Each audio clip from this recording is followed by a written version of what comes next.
അമേരിക്കയും തുർക്കിയും തമ്മിൽ ഉള്ള കൊടുക്കൽ വാങ്ങലുകൾ ഇന്ത്യയ്ക്ക് പാരയാകുമോ? പാക് സൈന്യം ഇന്ത്യക്കെതിരെ ഉപയോഗിച്ച അംറാം മിസൈലുകൾ തുർക്കിക്ക് നൽകാൻ ട്രംപ് ഒരുങ്ങുന്നു. ജാഗ്രതയിലാണ് ഇന്ത്യ.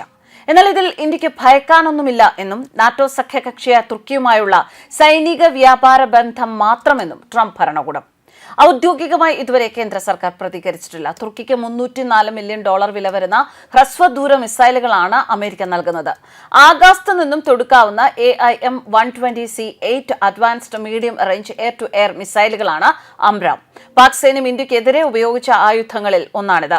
പഹൽഗാം ഭീകര ആക്രമണത്തിന് പിന്നാലെ ഉണ്ടായ സംഭവങ്ങളിൽ തുർക്കിയുടെ ഇടപെടൽ കാരണം ഈ ആയുധ ഇടപാടിനെ ഇന്ത്യ ജാഗ്രതയോടെയാണ് നോക്കിക്കാണുന്നത്. 2019 ഇന്ത്യയിലെ സൈനിക കേന്ദ്രങ്ങൾ ലക്ഷ്യം വെച്ച് പാക് സൈന്യം നടത്തിയ ഓപ്പറേഷനിൽ US നിർമ്മിത F-16 യുദ്ധവിമാനങ്ങൾക്കൊപ്പം അംറാം മിസൈലുകളും ഉപയോഗിച്ചിരുന്നു. ഇതിനെതിരെ ഇന്ത്യ തെളിവുമായി US-നെ സമീപിച്ചിരുന്നു. തുടർന്ന് ഈ ആയുധങ്ങൾ ഇന്ത്യക്കെതിരെ ഉപയോഗിക്കില്ല എന്ന് US ഉറപ്പും നൽകിയിരുന്നു. അതേസമയം പുതിയ സാഹചര്യത്തിൽ ഈ മിസൈലുകൾ തുർക്കി പാകിസ്ഥാന് കൈമാറില്ലെന്ന് ഉറപ്പിക്കാൻ കഴിയില്ലെന്നാണ് വിവരം.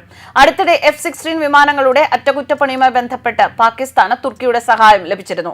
അംറാം മിസൈലുകൾ തൊടുക്കാൻ ശേഷിയുള്ള യുദ്ധവിമാനങ്ങളിൽ പാകിസ്ഥാന്റെ കൈവശമുള്ളത് F-16 മാത്രമാണ് എന്നതുകൂടി ഈ അവസരത്തിൽ ഓർക്കുന്നത് നല്ലതാണ്.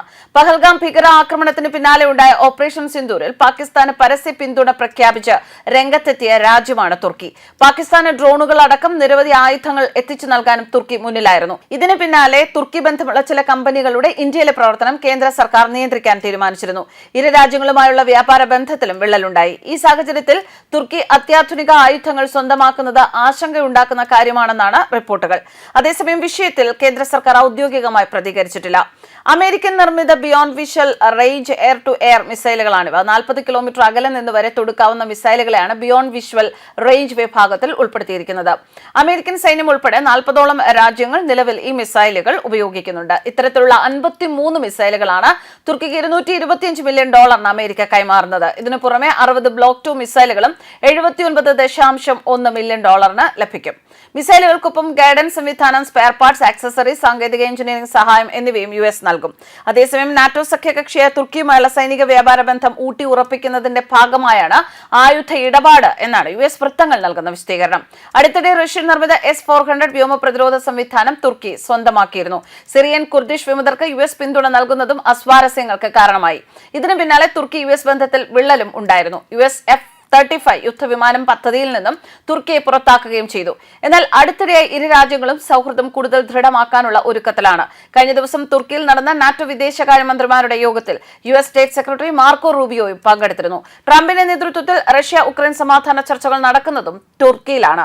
തുർക്കിക്കെതിരെ 40 വർഷമായി വിമത യുദ്ധം നയിച്ചിരുന്ന കുർദിസ്ഥാൻ വർക്കേഴ്സ് പാർട്ടി കഴിഞ്ഞ ആഴ്ച വെടിനിർത്തൽ പ്രഖ്യാപിച്ചിരുന്നു. നാറ്റോയിലെ ഏറ്റവും വലിയ 2 സൈന്യങ്ങൾ US-നും തുർക്കിക്കും ഉള്ളതിനാൽ 7 പതിറ്റാണ്ട് നീണ്ട സഖ്യം നിലനിർത്താൻ ഇതൊരു കാരണമായി കാണിക്കപ്പെടുന്നു. സിറിയയിലെ പ്രവർത്തനങ്ങൾ ഏകീകരിക്കാനും സൈനികരുടെ എണ്ണം 1000-ൽ താഴെയാക്കാനും പെന്റഗൺ പദ്ധതിയിടുമ്പോൾ യുദ്ധത്തിൽ തകർന്ന അയൽക്കാരനെ സ്ഥിരപ്പെടുത്താൻ സഹായിക്കുന്നതിന് അതിർത്തിക്കപ്പുറത്ത് ഇതിനകം നിലയുറപ്പിച്ചിരിക്കുന്ന ആയിരക്കണക്കിന് തുർക്കി സൈനികരെ അങ്കാറ വാഗ്ദാനം ചെയ്യുന്നു. അതേസമയം മേഖലയെ സ്ഥിരത കൈവരിക്കുക എന്ന അമേരിക്കയുടെ ലക്ഷ്യത്തിന് അനുസൃതമായി കരിങ്കടലിന് കുറുകെ റഷ്യയും ഉക്രൈനും തമ്മിൽ സാധ്യമായ വെടിനിർത്തൽ നിരീക്ഷിക്കുന്നതിൽ സഹായിക്കാൻ തുർക്കി തയ്യാറുമാണ്. റഷ്യൻ S-400 മിസൈൽ പ്രതിരോധ സംവിധാനം ഏറ്റെടുത്തതിനെ തുടർന്ന് 5ാം തലമുറ യുദ്ധവിമാനം വാങ്ങുന്നതിൽ നിന്ന് അങ്കാറയ്ക്ക് വിലക്ക് ഏർപ്പെടുത്തിയിരുന്നു. അത് അമേരിക്ക പിൻവലിക്കേണ്ടി വരുമെങ്കിലും ആസൂത്രിത ആയുധ വാങ്ങലുകളിൽ F-35 യുദ്ധവിമാനങ്ങൾ ചേർക്കാനുള്ള ഉദ്ദേശം തുർക്കി ആവർത്തിച്ച് പ്രകടിപ്പിച്ചിട്ടുണ്ട്. News desk കർമാനസ്.